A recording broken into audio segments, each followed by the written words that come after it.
Here we are in Creation Fest 2024. We're outside. The sun's gone in for the moment, but that's okay. Anybody who's ever been to Creation Fest at all in past years will know this next guy. This guy we're going to talk to now. He's called Ed Freitas, CybaDrummer or CyberX. How many names have you got, Ed? The names just keep piling on. Well, you would almost say it's seasonal, but it's not always affected by some or other outside influence, of course. But no, we're a CybaDrummer, and the project is sort of moving on. It's kind of like taking new shape. So as it goes, the names change to adapt to the changes, of course. To these. I saw you back in 2018, I think it was. Yes. And you had an amazing kit then. It was all over the top and down the sides, and you had pads everywhere. And this year you were really stripped down, weren't you? What happened? Completely stripped down. So with that kit, it's quite involved, very intricate. There's about 36 pads that are going to be plugged in, plus the drum kit, and then all these modules. There's about 4 or 5 modules, depending on the show, that all feed into that. Yeah.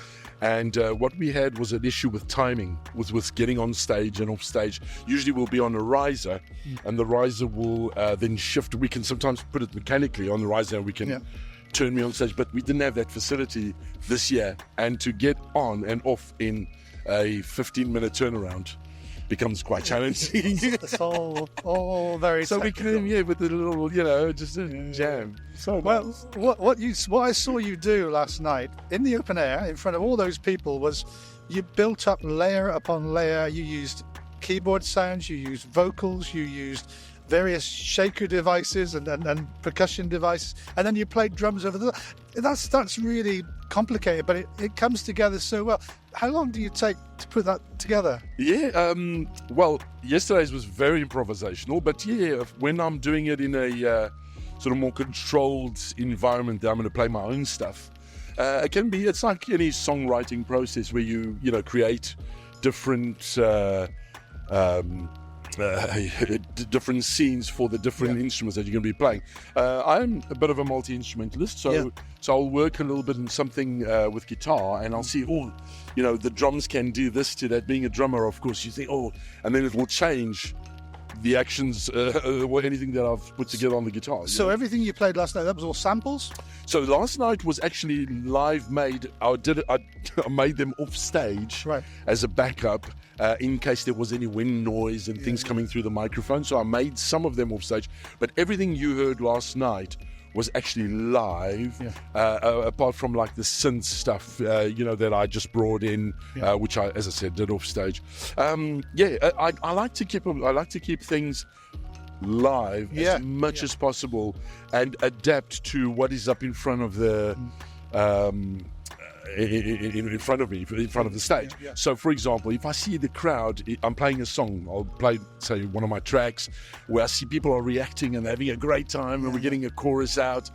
I'm able to then just adapt and continue with that as long as it needs to be, rather than be forced by the song's length on a backing track or something to end. I noticed that. I noticed you communicate a lot with the audience. So you get audience participation, people coming up and whispering things in your ear, and we'll come to that in a moment. But I'm thinking, drums, they really are a communications tool. Is there something tribal about it, or does it go deeper than that? Oh, absolutely, Steve. I mean, drums are known, if you sort of do an investigation or a deep dive, as they say, into historical use of drums.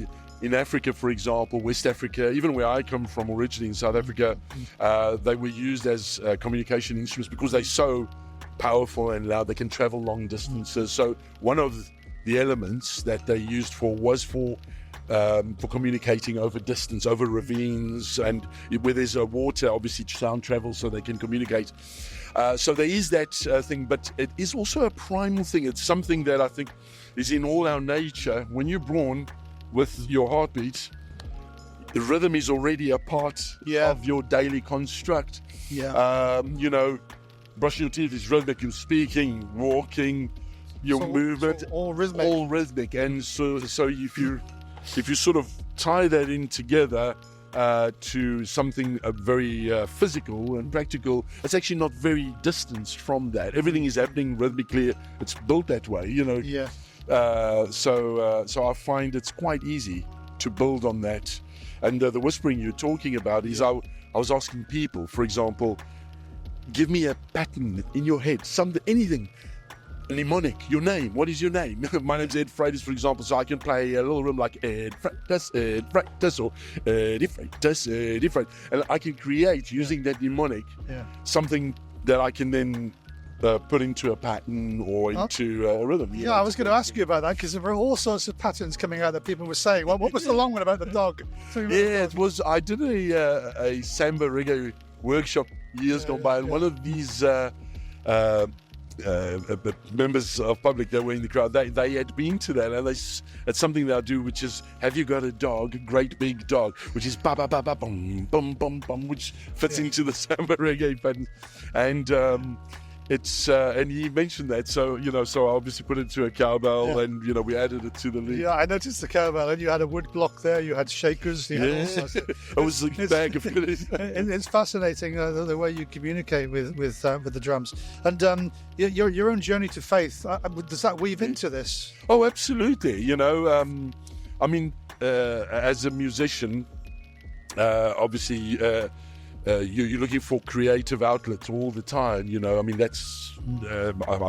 It's part of my life since I was a small child. I grew up in a musical family, but it's always been it's an inside part of me, and it's certainly, obviously, as a believer, as someone in faith, I want to use everything that is given to me, a talent, to use it for the expansion of that belief of the kingdom, you see. Yeah. So I think it was a very natural thing to do. It's a talent that I've been given. The old adage, use it or lose it kind of thing. Sometimes, it becomes quite powerful in sort of retaining what you've been given to be used sensibly. And it's been amazing. It's been an absolute blessing for me as a musician to be able to integrate that fully into my outlook, into my faith outlook. Well, it was very powerful last night. I really enjoyed it. If you haven't seen Ed live yet, you really need to get in touch, because next time maybe you'll come back to Creation Fest. Elsewhere in the world, you'll see him all over the world. He's everywhere. So thank you, Ed, for your time today. Ed Freitas, CybaDrummer. How about that? CybaDrummer. Yes, absolutely. Thank you so much. It's a wonderful pleasure to have spend this time with you. Get on the website and connect, and find cybadrummer.com. It's there. Wonderful.